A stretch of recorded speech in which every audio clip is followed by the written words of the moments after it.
Het moeten de Olympische Spelen worden van de Frieske sporten. De Frieske Olympiade. Oh, hij gaat er weer in.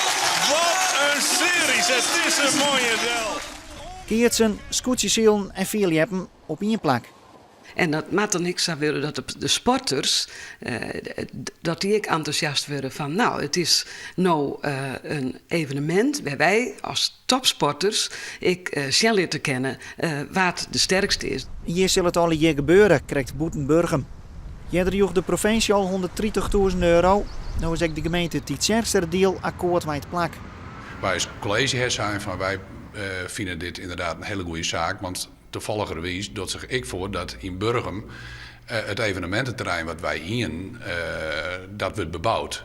Dus wij maken sowieso een oorplak daar voor haar. En het is nooit uw bedoeling geweest om een Frieske Olympiade daar speciaal een terrein voor beschikbaar te stellen. Nee, het moet combineerd worden met ooractiviteiten. Oer iets meer als een jaar moet hier een keertveld, 2 vierlepskansen en tribunes realiseerd werden. Een krappe planning, dat weet ik de organisatie. Ze had zichzelf daarom tot oktober doen om de financiering rond te krijgen. En ooit wordt de Olympiade voor eerst maar een jaar uitgesteld.